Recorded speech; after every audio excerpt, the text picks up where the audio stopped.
Perhaps the thing that the Mormon Church is most widely known for is its practice of polygamy until the early 20th century. The founding prophet, Joseph Smith, had between 30 and 40 wives. Brigham Young, the next president of the church, had 56 wives. Well, they each had one lawful wife, and the rest were, abuses of power. The story goes that Joseph was curious about the patriarchs of the Old Testament and how they were justified in having multiple wives. And the result is what is now known as Doctrine and Covenants, section 132.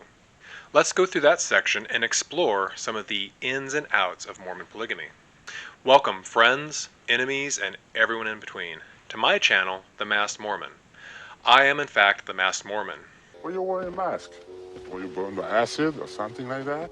Oh no, it's just they're terribly comfortable. I think everyone will be wearing them in the future. I am a Mormon who learned that polygamy was practiced to take care of the widows whose husbands had died during the persecution of the early church. It was something that made me uncomfortable, but I accepted that it had its place. However, as I started to learn more about the practice, I came to realize that it was exploitative, abusive, and not really even practiced how it was supposed to be as it was written. The Doctrine and Covenants is the book of Revelations of Joseph Smith. Section 132 occurs near the end of the book and is seldom read by members in its entirety. Besides holding teachings on polygamy, it also lays out the doctrine of eternal family that has become a central tenet of Mormonism. Joseph had been marrying or having dalliances with other women behind his first wife's back. The first was around 1835 with a live-in maid named Fanny Alger. Joseph then started to slowly introduce plural marriage in around 1840. During the next several years, he invited several other women and underage girls to participate in the practice. His first wife, Emma, only knew about a few of his relationships and suspected others. She would at times be a willing participant, but not consistently. She struggled, as I am sure most women would, with sharing her husband with other women, including some of her closest friends, their domestic help, mother-sister pairs, etc. Joseph was really, what's a word for it? Epstein-y? As Emma struggled, Joseph's brother Hiram suggested that Joseph write down a revelation, and then he would take it to Emma and try to convince her that the practice was of God. Over the course of the next several hours, William Clayton, Joseph Smith's secretary, wrote down what Joseph dictated into what we now know as Doctrine and Covenants, section 132. Hiram then optimistically took it to Emma, who ultimately wasn't having any of it. Over the years that Joseph was practicing plural marriage, Emma went back and forth on accepting the teaching, but she ultimately rejected it after Joseph's death, going so far as to even deny it when she was telling her son, Joseph Smith III, about his father, which is how today's polygamy deniers justify their position. Now, I thought about reading this section in its entirety to you, but it is a really long section. It's 65 verses spread out over 8 pages in my quad. It can be quite a slog. So, instead, I will summarize it and comment on the various parts of it. I will then leave it as an exercise to the viewer to read this section in its entirety if you would like. You can easily find it on the church's website. Polygamy was practiced by the church from the 1830s or 40s until the first decade of the 20th century. Some may even argue that a form of polygamy is still practiced today because a man can still be sealed to another woman after his first wife dies. This is the situation of the president of the church, Russell Nelson, and his first counselor, Dallin Oaks. Plural marriage is a very complex issue with a lot of strong feelings around it, even from believing members. It was terribly exploitative and caused a lot of heartache. But There are perhaps millions of people alive today that trace their ancestry through polygamous relationships, and thus they exist because of polygamy. If you want to get into the lived experiences of some of the people who experienced plural marriage, I suggest you check out the Year of Polygamy podcast by Lindsay Hansen Park. But let's get into this infamous section. Recall, the impetus for writing this revelation down was because Joseph's brother Hiram felt that he could convince Emma, Joseph's first wife, of the godly nature of plural marriage. The section starts with Jesus apparently addressing questions that Joseph had regarding how the patriarchs of the Old Testament were justified in having multiple wives and concubines. It specifically calls out Abraham, Isaac, Jacob, Moses, David, and Solomon. It then follows with the first warning of the revelation, that whomever receives this revelation must prepare their heart and obey the instructions, because a new and everlasting covenant is being revealed. And if they don't, they will be damned, because no one can reject this covenant and be permitted to enter into God's glory. So be warned, I may be damning you and condemning you to eternal misery if you venture any farther. You've been warned. But before we do venture further, a claim is made about these Old Testament patriarchs and their marital status, specifically that they were commanded by God to take multiple wives. This is spelled out very explicitly in verse 35. But let's actually go to the Old Testament and explore this a little bit, shall we? Abraham had Sarah, his first wife. This is covered in Genesis 11:29. But she couldn't have children, so Sarah gave her servant Hagar to Abraham as a wife or concubine in Genesis 16:1-4.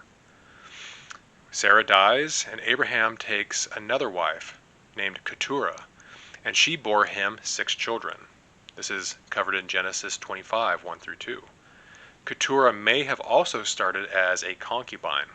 The concubines were given by Sarah, not by God. Abraham, who had children with Hagar, did so in precisely the same manner as other regional traditions and cultural practices. There's nothing anywhere to suggest that Abraham's marriage to Hagar was included in any type of covenant or ancient principle. The Bible even repeatedly makes it clear, such as in Genesis 17:18-21, that Hagar and her son are absolutely not a part of Abraham's covenant, which would be odd if Abraham, Hagar, and Ishmael had been sealed together through some type of eternal marriage ceremony, as they would have been if this were truly an example of an early LDS style plural marriage meant to link generations together. Abraham's son Isaac is only mentioned as having one wife, named Rebekah. There are no mentions of him having any sort of concubines or other wives. And contrary to the Gospel Topics essay and Doctrine and Covenants 132, Isaac was not a polygamist at all, which contradicts statements by Brigham Young and other prophets about polygamy being necessary for the highest exaltation. This is something that Jesus should have known about, right, when he was giving this revelation? Jacob had 2 wives and 2 concubines. The first wife, Leah, was given to him after working for 7 years for his father-in-law, Laban. No, not the Book of Mormon Laban. Leah was the oldest daughter, and her father wanted her married off before his younger daughter. But Jacob loved the younger daughter, Rachel, so he worked another 7 years for her. Jacob sought only to marry Rachel, and had to be intentionally and deceitfully tricked into polygamy. How is Laban's trickery of Jacob an indication of that plural marriage was an ancient principle commanded or encouraged by God? If the patriarchs had been living according to an everlasting covenant of marriage, Laban would have reminded Jacob of the fact to encourage him to marry Leah. Instead, after his deceit, he justified his actions by referring only to the tradition of not giving the younger before the firstborn in marriage, completely ignoring what should have been a prime opportunity to remind Jacob of God's everlasting covenant. He also had Bilhah, who was Rachel's maidservant, as a concubine, and Zilpah, who was Leah's maidservant, as an additional concubine. Bilhah and Zilpah were each given by Rachel and Leah, not by God. And you can read about this in Genesis 29 through 30. The next patriarch, Moses, had one wife for sure, Zipporah, the daughter of Jethro, as described in Exodus 2:21. He may have also had a second wife, a Cushite woman, who is not named. There's also no mentions of any concubines. The famous King David had 8 named wives and a non-specified number of concubines. And his son Solomon, he was a real active piece of work. He apparently had some 700 wives and 300 concubines. Now, I don't know how he had time to do anything else but to attend to his wives and concubines. Polygamy back then was a culturally allowed practice, similar to other cultures of the region. Latter-day Saints understood that they were living in the latter days, in what Revelations called the dispensation of the fullness of times. Ancient principles such as prophets, priesthood, and temples would be restored to the earth. Plural marriage, practiced by ancient patriarchs like Abraham, Isaac, Jacob, and Moses, was one of those ancient principles, except not practiced by Isaac, and perhaps not by Moses either. However, polygamy was never, as I said, an ancient religious principle on the order of prophets, priesthood, and temples. It was a cultural practice, and is practiced by many societies in and around Mesopotamia, and also around the world. For example, the Babylonian Code of Hammurabi states that a woman who has produced no children can give her female servant to her husband so he can have children with her servant. This is the exact same thing that Sarah did when she gave her Egyptian slave Hagar to be Abraham's wife or concubine. I don't know which is which, actually. Similarly, much like Solomon, Darius III of Persia had many wives and hundreds of concubines. Much like David, Philip II of Macedon had 8 wives. In ancient Egypt, polygamy was common, at least among wealthier men who could afford it. Through all of that, God does not appear to be commanding polygamy. Plain readings of the text showed a wife giving a maidservant to her husband if there were infertility issues, or cultural practices, or kings consolidating power, or any number of other practical considerations of that day. And again, polygamy was an ancient cultural practice, not an Israelite covenant or rite. Yet, one of the church's main rationales for the practice of polygamy in the 1800s is that it's the restoration of this ancient religious practice. Besides the case of Solomon and David, the patriarchs had between 1 and 4 wives at most, and the main wife was usually an active agent in this process, and infertility was usually the impetus. But what is clear is that God was not a part of the process. A clear reading of the Old Testament seems to indicate that this whole restoration of all things, including plural marriage, is a red herring and is based on false assumptions.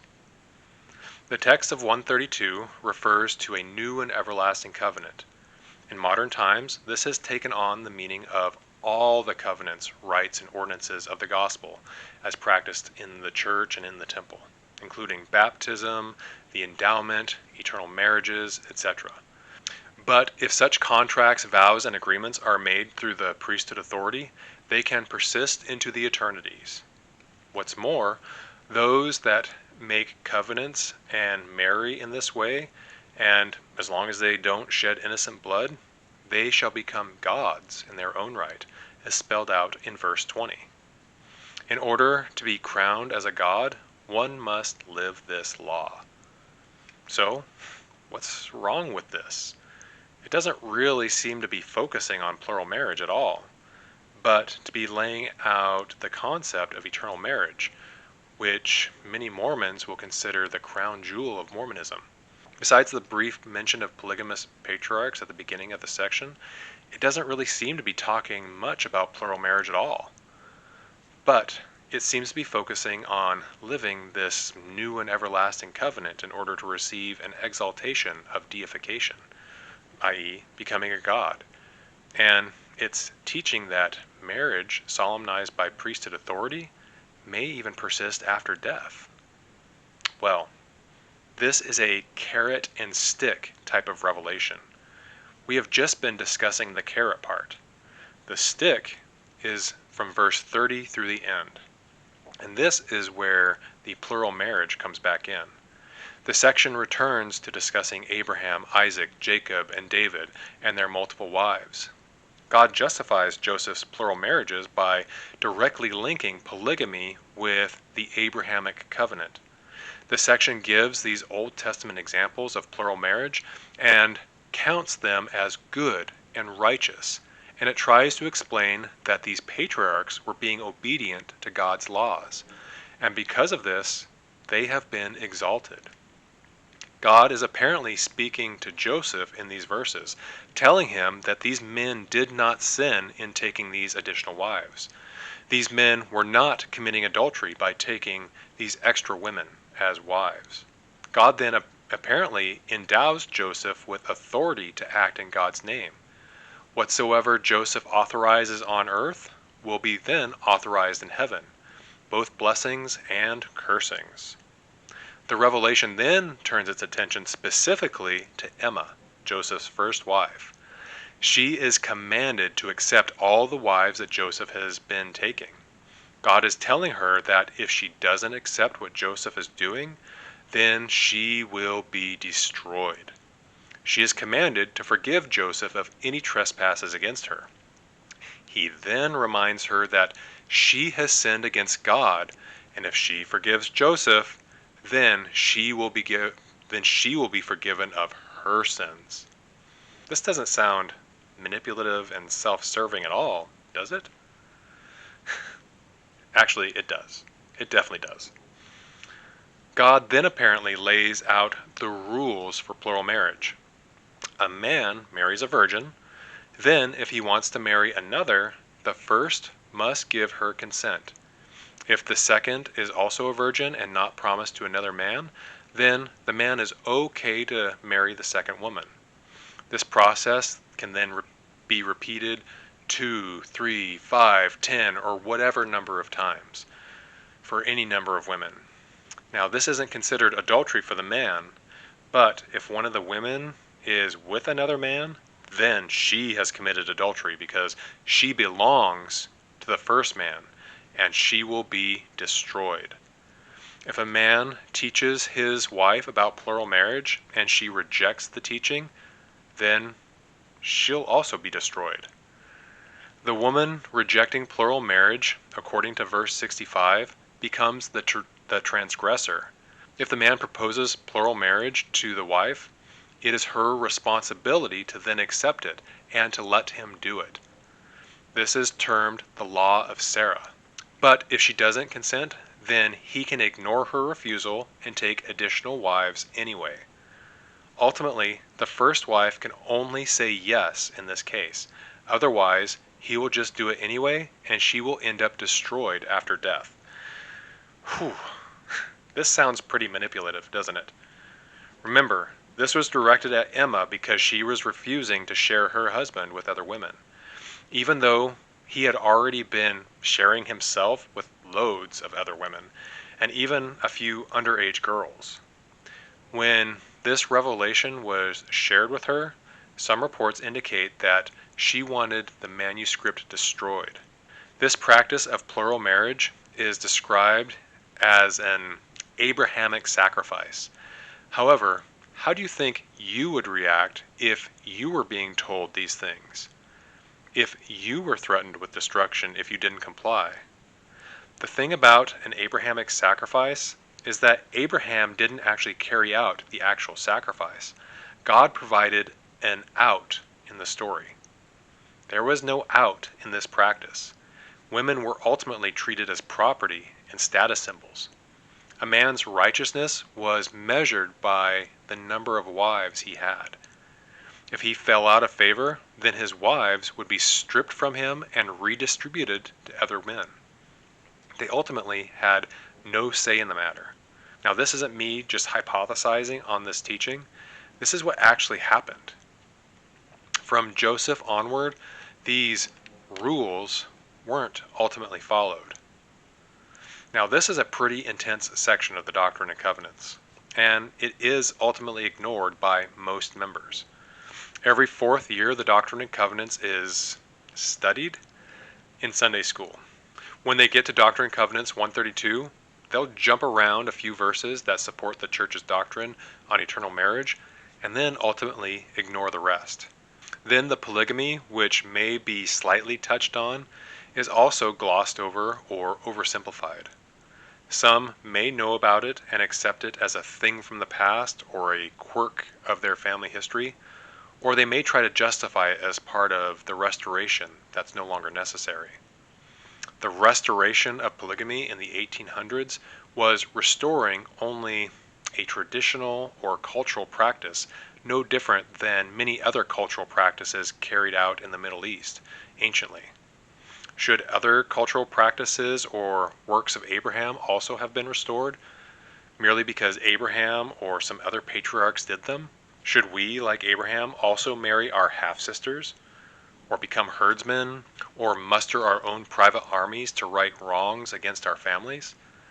If it sounds absurd to imagine ourselves doing those things as part of a holy covenant or commandment from God, why is it acceptable church doctrine that a different cultural practice, namely polygamy, should be viewed that way?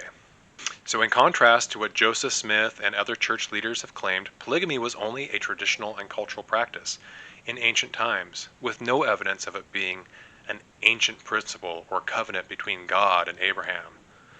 So why the need to restore it? There could not have been a restoration of polygamy commandment if there was never any polygamy commandment required of the patriarchs in ancient times. If something didn't exist anciently, what does it mean to say that it's been restored today? Just because something's mentioned in the Bible doesn't mean it needed to be restored. Furthermore, there is no everlasting covenant or other covenant associated with the polygamy of the Old Testament. There are no teachings about eternal marriage connected with the practice, and there are no prophets teaching how only those who enter into polygamy can become gods, and most importantly, there are no instances of God commanding his people to practice polygamy. With as much of a hot button issue as plural marriage is, why not just cut out Doctrine and Covenants section 132 from the canon? They've done it with other sections.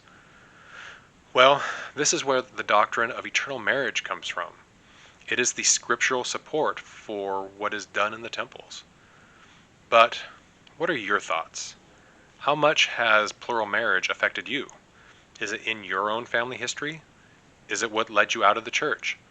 If you're still a believer, how do you justify it, especially with how manipulative it was? Let me know down in the comments. And if you like what I do, please leave a comment and press the like button and subscribe, and I'll see you in the next video.